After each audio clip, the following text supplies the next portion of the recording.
Okay, just a few introductions. So as I said just now, this is just to provide some more information about the internships that are ring-fenced for international students studying at the business school. So really excited to be able to offer these opportunities, which are just for you. I'm going to, so as part of this session, I'm going to just go through the roles that are available and provide a very brief overview. If you have got any specific questions about the companies or the roles, you're welcome to ask those. And like Pauline has put in the chat, you can type your question in the box, or you can put your hand up and ask your question verbally if you'd prefer to. And hopefully we can answer most of your questions. What I'm also going to do as part of this session is take you through the application form that you will need to complete if you're applying for these roles, and hopefully give you some helpful tips to make sure that you are putting a competitive application through for the role that you want to apply for. So without further ado, I'm going to share my screen so we can go through the list. So Pauline, and obviously I'll introduce myself. So my name's Andrea, by the way. So I oversee the internship schemes at the university through our student campus partnerships, student business partnerships, and we've also got our graduate business partnership for university students and graduates. We've also got our career mentor scheme. So we're part of the career zone. So my remit is all about creating more employment opportunities for students so that you can gain relevant experience alongside your studies that is paid. Pauline, do you want to introduce yourself? Yeah, thank you, Andrea. Hello, everyone. So my name is Pauline. I work in with the careers team to specifically to support international students' employability. So my job is to work with the international employers to find out opportunities that I can support you here in the UK or in your home country.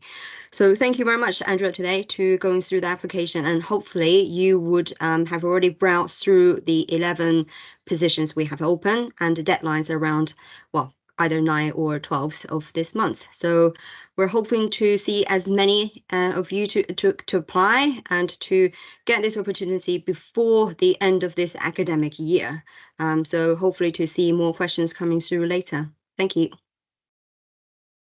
Thanks, Pauline. Right, so I'm going to go ahead and share my screen so we can have a quick overview of the roles that we've got available. I'm just trying to find, here it is. So hopefully you can all see that okay. So like Pauline said, we've got 11 opportunities. So we've got 10 with external companies that are mostly based in the Southwest. We've got a couple that are based in London. And then we've got one right here at the university at Streatham campus working with Pauline. So Pauline can tell us a little bit more about that role a little bit later. So hopefully you've had sight of this document, and it does allow you to sort of go through each job, click on it. It will take you to the job summary, which provides an overview of what the role is, and then you can scroll through for more details. And what we'll look at later is the person's specification and how you can create your personal statement on your application form based around that.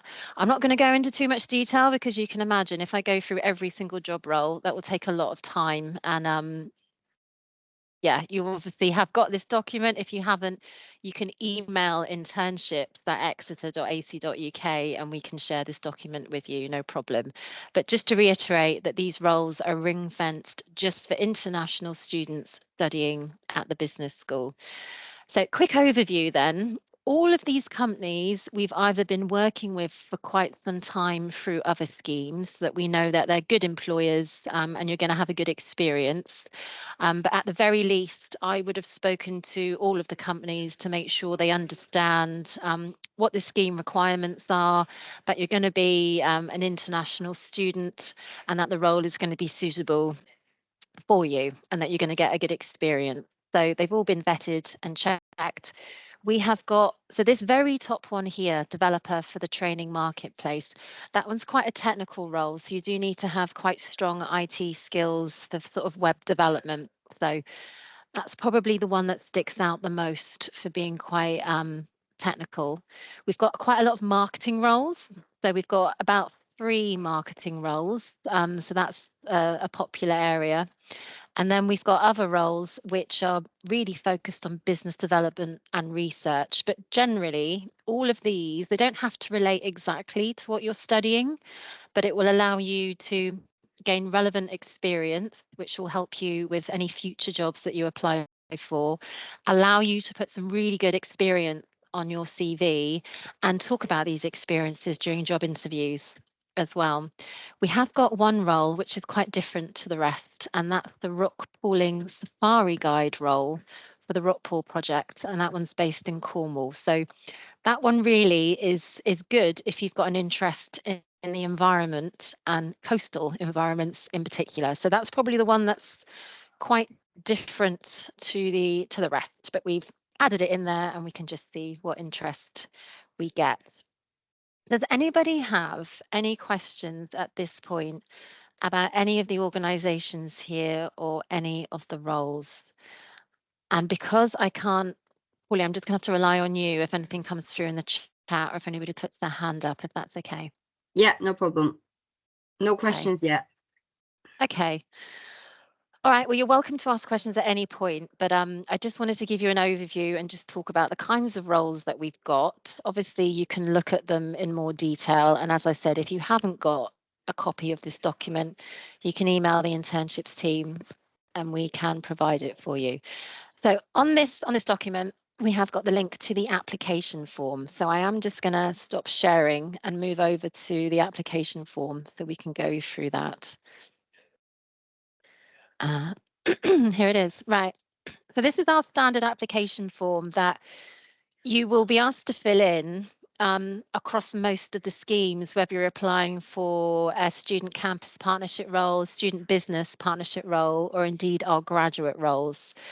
So just starting from the top, it's really important after you've finished completing your form that you tick this box here, because that is giving us permission for us to share your details with an external employer. So please don't forget that. I know the team spend a lot of time going back to applicants that haven't ticked that box. So please make sure you tick that.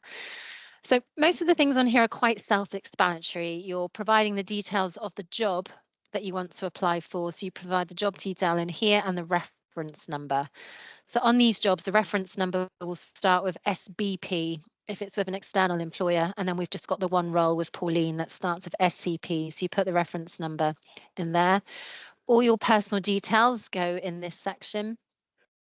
Right to work in the UK. So this is quite an important part for us. Obviously, as a student, you will have a Tier 4 visa. So in here, you just put in here, yes, I have that. And then later, just further down, you can put the date that your visa expires. So that's just important for us to have on file.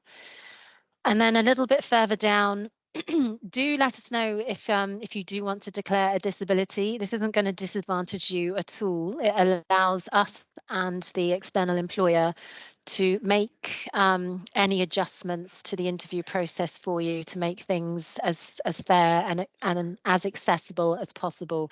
So if you prefer not to say, you won't be given any special provision. Obviously, you won't if you tick no, but if you tick yes, you have then got the opportunity to provide us with any further details that will help us adapt the interview process for you. But it's definitely not designed to disadvantage you. It's designed to help.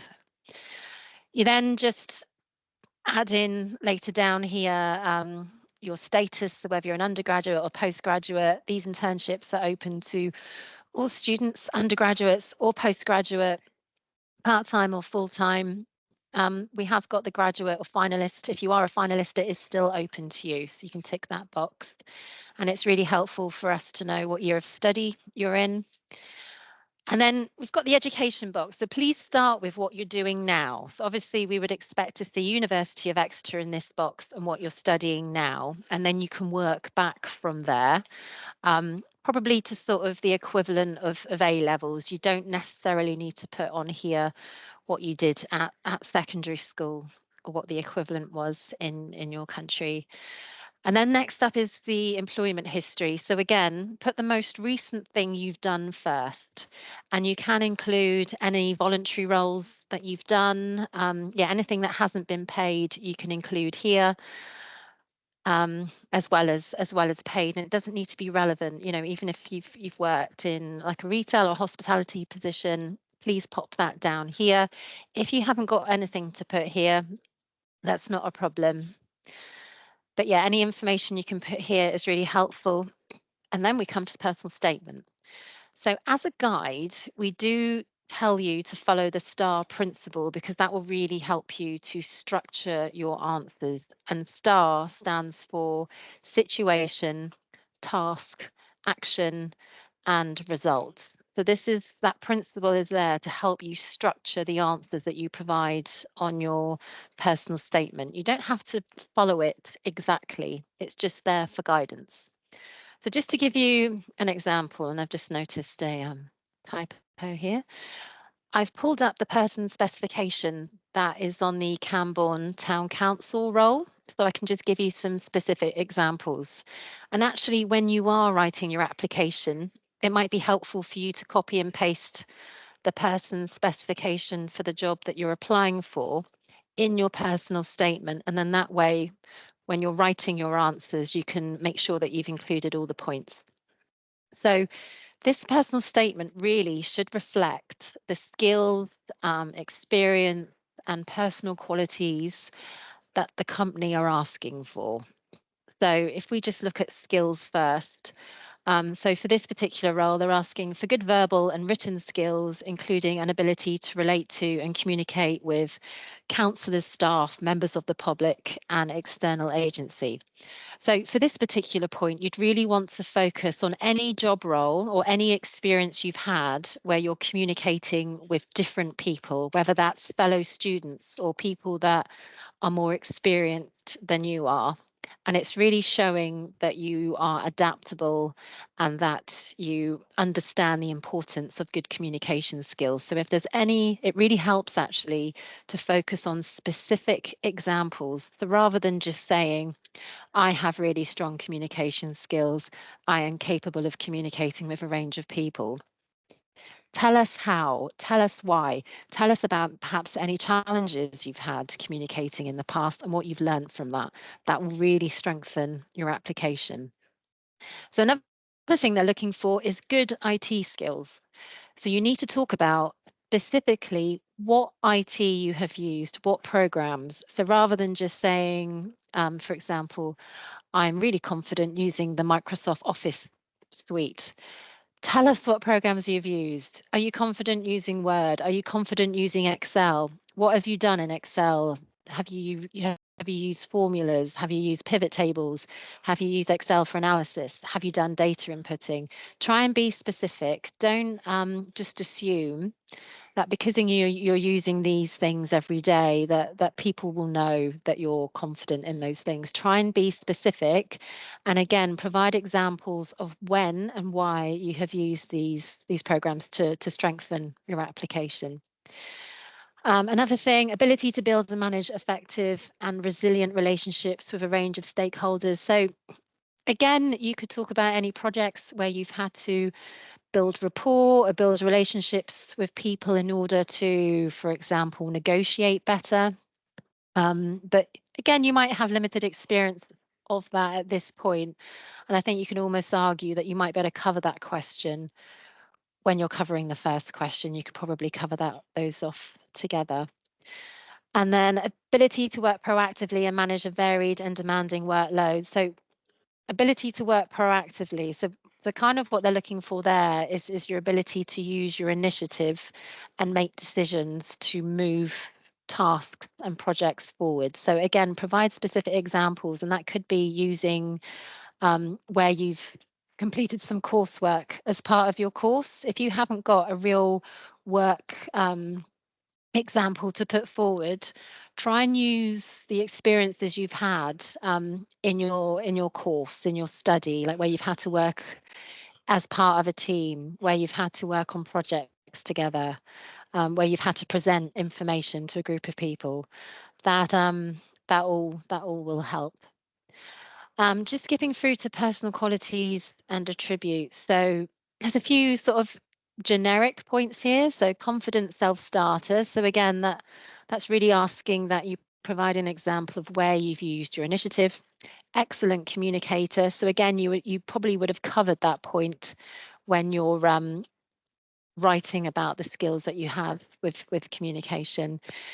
So this particular role requires some creativity. So that might be perhaps demonstrating that you have the ability to think outside of a normal situation and innovate and come up with a solution to a problem, or perhaps where you've used more sort of traditional creativity, perhaps coming up with content for social media, for example. Hardworking. So again, an example of that could be where you've had to delegate or prioritize. And again, if you are talking about how you prioritize work, try and talk about the tools that you've used. Have you used calendar?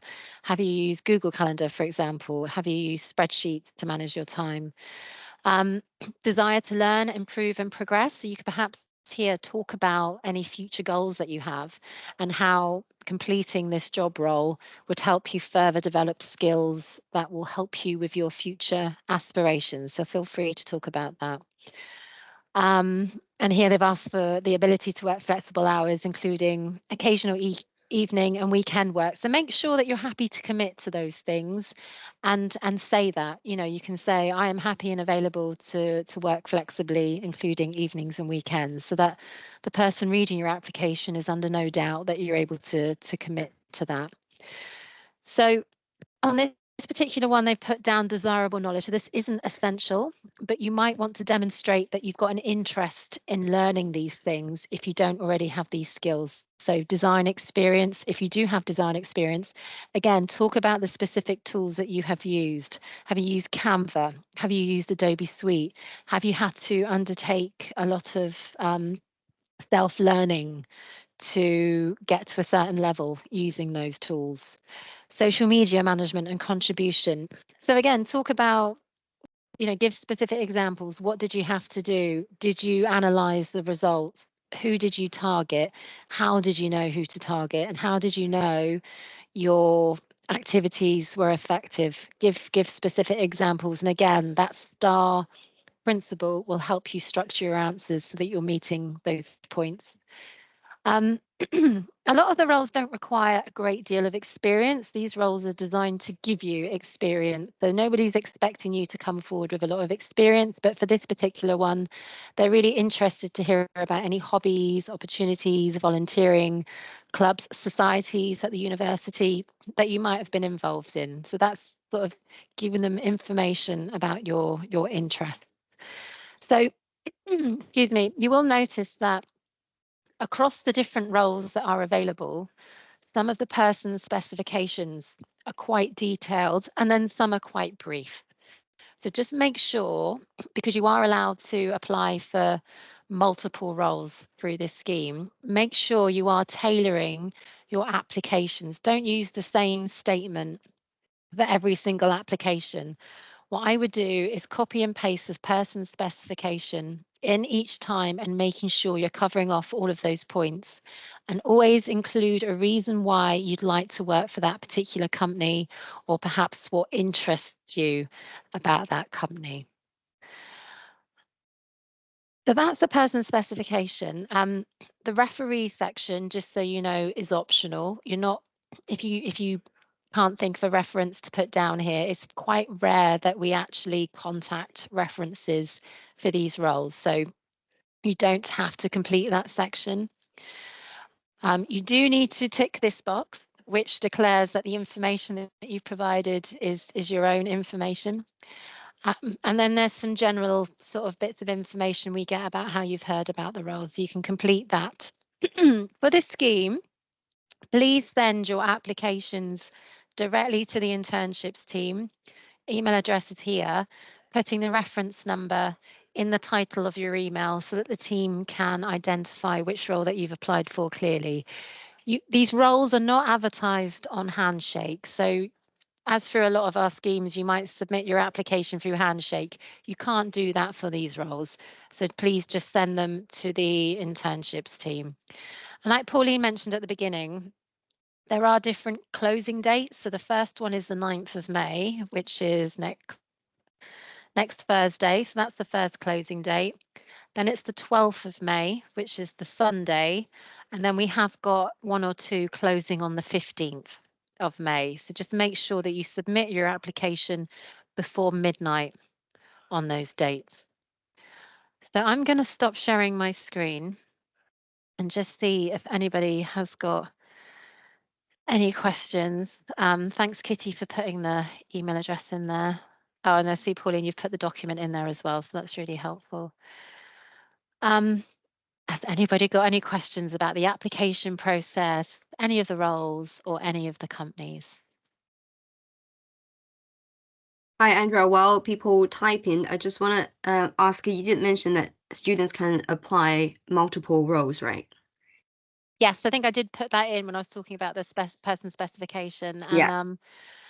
And Lagrant, yeah, thank you for your question. So yes, you can apply if there's several roles that you're interested in. Yes, you can apply for more than one. Absolutely. And I suggest that you do, because we're expecting this process to be quite competitive. We're expecting plenty of applications. So to keep your options open, I probably would suggest that if there is one, more than one that you're interested in, that you apply for more than one. Yeah, absolutely fine. Can I just say just a little bit, like when I was kind of having conversation with students, some students would think because this is a part-time role, that they haven't really put enough effort and research and time into the personal statement. This is as much of a formal application compared to any other roles you might apply in the UK. So the competition will be high because for us or any team or any employer, we are looking for the person who's best suited for this role. So I would suggest that you do put the time and research and effort in when you're writing and typing up your personal statement. Thank you.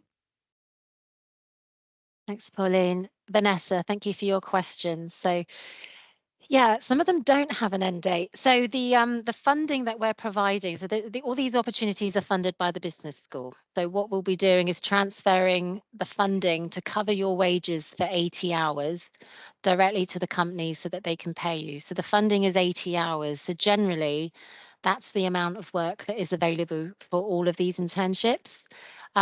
There might be longer term opportunities, assuming all goes well.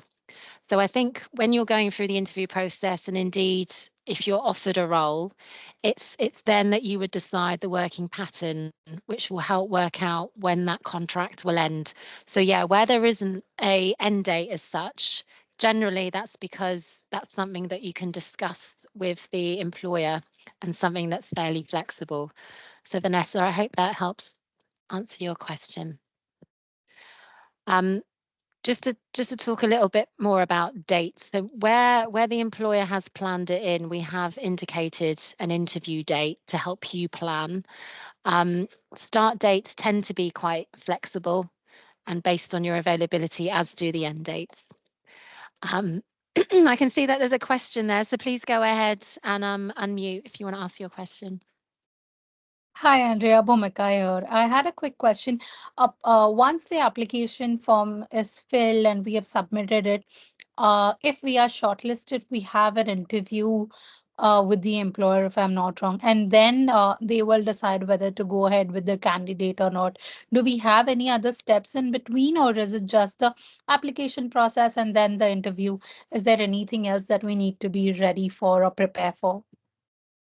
Great question. Thank you. Yeah, so not really. No, once you submit your application, the day after the closing date, those will be sent to the recruiting managers for them to review. And then within a week, depending on the interview date, within a couple of days, you should be told if you've been shortlisted for interview. What will happen is anybody that isn't shortlisted, they will send us a list of those names and we will contact you. So really, either way, you should know if you've been invited to interview or Okay. not to help you plan, and then you'll just be preparing for interview. Okay. So the Right? interview is the last step.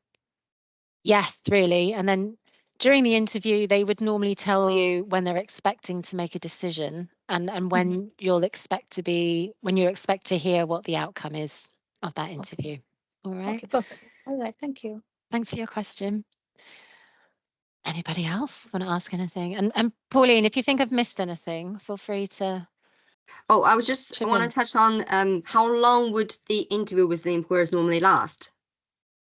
I probably about half an hour, I should think. And they're Yeah. flexible in doing it online or in person. I expect all of them will be online.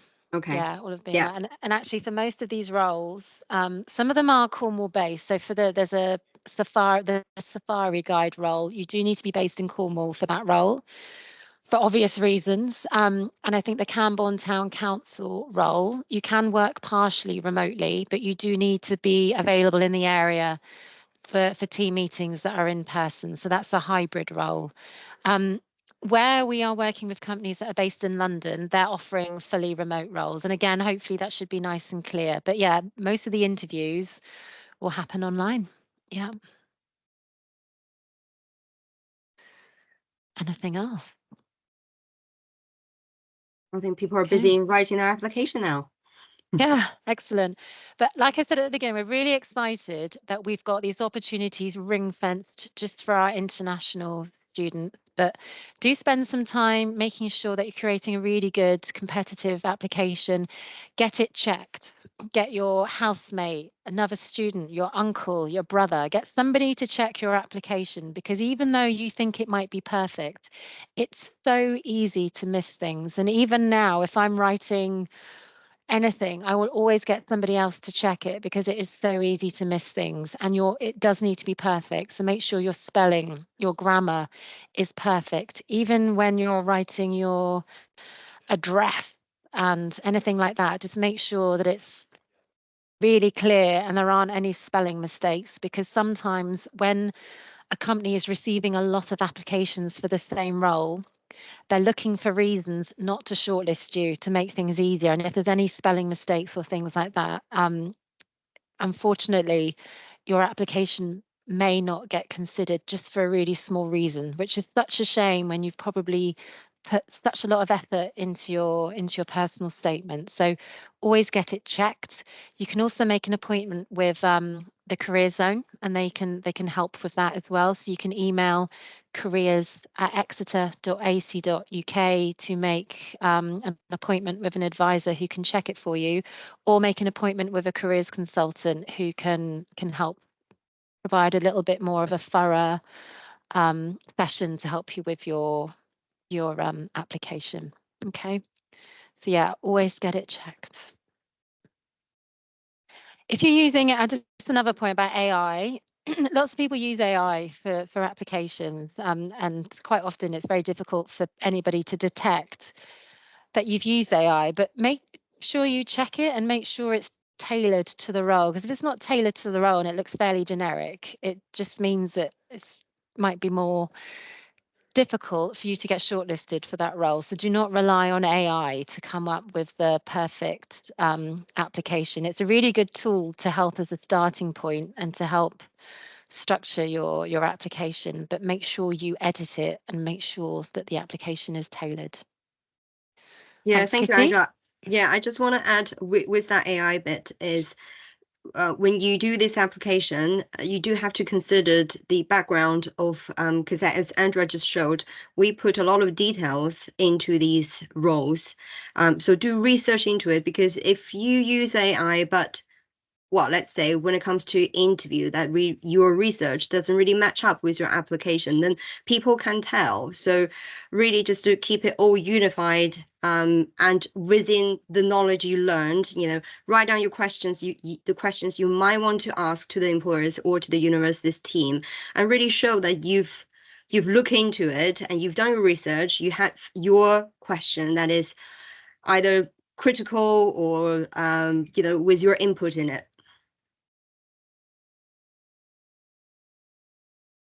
Great.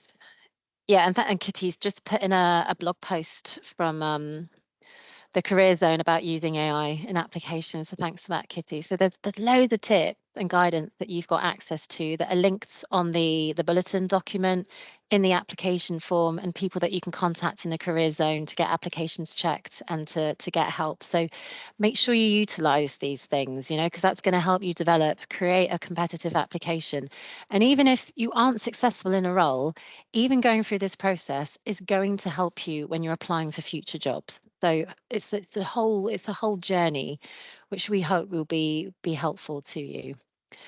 So I think, unless anybody has got any further questions, we should probably close off there and wish you the best of luck. And we look forward to receiving your applications. So on each job role, it should be really clear as to when the closing date is, to make sure you don't miss that.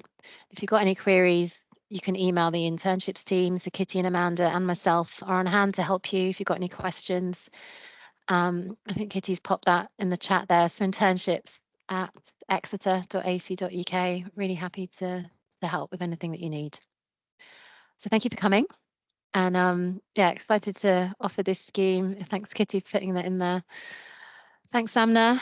And yeah, best of luck. Take care. Thank you, Andrea. Thank you, everyone. Bye. Thank you, everybody. Thank you.